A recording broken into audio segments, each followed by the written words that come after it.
He embarrassed me, ruined my job, and thought he had all the powers. But the moment I said no to his proposal on my first day at work, I unknowingly started a chain of events that would destroy him, expose his secrets, and make me the youngest managing director the company had ever seen. I still remember the smell of the lobby, fresh paint, polished tiles, the sharp scent of expensive office perfume that lingered as staff in tailored suits hurried past me. My name is Chimamanda Okoro, and that day was supposed to be the beginning of my life's breakthrough. After months of job hunting and nights crying into my mother's lap because I feared becoming a burden, I finally got a chance at Guildstone Holdings, the most prestigious real estate firm in the city. When I stepped into the building, I whispered a prayer. God, please let this be my season. But I didn't know I was walking into a trap. During orientation, a striking figure walked into the room. Tall, handsome, wealthy aura dripping off him like expensive cologne.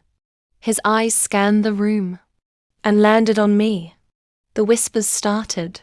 That's the CEO's son, Leonard Ajuak.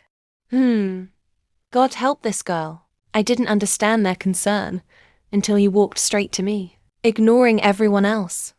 Hi, he said, leaning too close. What's your name? See, Chimamanda. Beautiful, he smirked. Come with me. Before I could respond, he grabbed my hand and pulled me out of the room. He pushed open the door of an empty conference room, locked it behind him, and turned around with a madness in his eyes I had never seen before. Then he did something that made my soul nearly jump out of my body. He knelt down. On my first day. I like you, he said. Marry me, I choked. Excuse me? Sir, I don't even know you. He got up slowly, the charm on his face disappearing instantly. If you say no, you won't last here. I didn't know fear could taste bitter until that moment. But my voice still came out firm. No. He stared at me like I had slapped him. Within an hour, before I even had lunch, HR called me. We regret to inform you that your employment has been terminated. Security escorted me out like a criminal. My first day ended with me crying on the roadside, clutching my bag and wondering why life hated me so much. I didn't know that life wasn't done with me yet. The storm had only begun. Please, if you like my story, like and subscribe to my YouTube channel, Revenge with Doreen. 2 weeks passed. I tried to move on, but the embarrassment haunted me. My mother didn't stop praying. Then one evening I received an email from the CEO himself. Miss Chimamanda, I need a meeting with you privately. Do not inform anyone, Chief Godfrey Ajuak. My heart almost left my chest. Why would the CEO want to see me? The next morning I arrived at his private office. He dismissed all his assistants and locked the door. Sit. He studied me in silence for a long, uncomfortable minute. Then he asked, Did my son propose to you on your first day? I swallowed. Yes, sir. Did you decline? Yes. And you were fired immediately after? Yes. He sighed and rubbed his forehead like he carried the weight of an entire empire. You're not the first. My son has done this 7 times. HR hides it from me. He manipulates everyone, and he has jeopardized this company far more than you know. Then he looked at me with something I never expected. Fear. Miss Chimamanda, I need you. My son is planning a takeover. He wants to ruin me. You are the only one he has shown his true face to recently. If you help me gather evidence, I will change your life forever. I blinked repeatedly. This was madness. In other words, he said calmly, I want you to help me bring down my own son. My breath caught. I had been humiliated and destroyed because of Leonard. Maybe this was the justice I deserved. I nodded slowly. I'll help you. And that was the moment my revenge began. As I becomes the CEO's secret weapon, the CEO brought me back to the company, but this time as a covert investigator. Only he, his head of security, and one trusted lawyer knew my true mission. To everyone else, I was a consultant. The moment Leonard saw me again, his eyes widened. You're back. I forced a smile. Miss me? I could feel the anger boiling inside him. That week, he became obsessive. Gifts, notes, flowers, messages at weird hours, and subtle threats. He thought I had returned for him. Little did he know I came back to destroy him. Every conversation I recorded, every lie, every threat, every manipulation documented. But one evening, in a moment of arrogance, he confessed something that changed everything. My father doesn't deserve Guildstone, he said. I'll be CEO soon, even if I have to force it. The room suddenly felt colder. I sent the recording to the CEO immediately. When he listened, tears filled his eyes. It's worse than I thought, he whispered. He's working with our enemies to overthrow me. He looked at me like I was his last hope. You must continue. But be careful. Leonard is not just entitled. He is dangerous.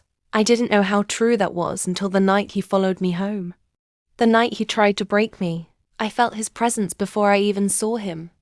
I was opening my gate when a shadow stepped into the light. Leonard. Drunk. Sweaty. Unstable. So you think you can play games with me? He slurred. You rejected me, returned to spite me, and now you're recording me. My blood froze. How did you? Oh, Chimamanda? Everyone talks. He staggered forward, and for the first time I saw the real darkness in him. You should have just married me. Life would have been easier. I stepped back. Leave my house. He laughed. Your house? This shack? You think this is living? I wanted to give you a better life. But you chose war. He moved closer. But before he could touch me, headlights flooded the compound. The CEO had sent security to protect me. Leonard screamed as they dragged him away. You will pay for this. I swear, Chimamanda. I will ruin you. I collapsed on my knees, shaking. That night, the CEO called. I'm ending this. Tomorrow, we bring everything to the board. Revenge was finally reaching its climax. The next day, we ended him. The boardroom was packed. Leonard burst in with lawyers and documents. Father, he said victoriously, you are unfit to continue leading this company. I have the signatures to remove you. But before he could hand anything over, I stepped forward. Leonard, I said calmly, you forged those signatures. The room gasped. What nonsense are you talking? I dropped the file onto the center of the large wooden table. Inside were his recordings, meeting transcripts with competitors, forged documents, threats, and the video of him forcing a proposal on me. Board members reviewed everything silently. Then one spoke. Leonard Ujuak, you are hereby removed from Guildstone Holdings. Permanently. Another added, we are also forwarding everything to the authorities. Leonard turned to me slowly, like a demon stripped of power. You did this to me. I stepped closer. No, you did it to yourself. I only pressed record. Security dragged him out screaming and spitting. I felt light for the first time in months. Justice wasn't always loud. Sometimes it sounded like a door closing on the man who once thought he owned you. And then, I got a reward of revenge from the CEO. 2 weeks later, the CEO invited me to a company-wide meeting. Everyone gathered in the auditorium. He took the stage, microphone in hand. Today, he began, I want to honor someone who showed courage when everyone else chose fear. He looked at me and smiled proudly. Miss Chimamanda, please come forward. My legs shook as I walked to the stage. He continued, you risked your job, your safety, and your life to protect this company. For that reason, effective immediately. He paused, letting the tension build. You are now the managing director of Guildstone Holdings. The hall exploded in applause. My vision blurred with tears. From being humiliated on my first day, to being fired, to being used, threatened, stalked, to becoming the youngest MD in the company's history. I looked at the CEO and whispered, thank you. He shook his head. No. Thank you. You saved us. My final message to Leonard. A month later, Leonard tried contacting me from wherever he was hiding. I blocked him, but I still sent him one final message through the company's lawyer. Never underestimate a quiet girl. She might be the storm you never saw coming. Please, if you like my story, comment, like, and subscribe to my YouTube channel. Revenge with Doreen.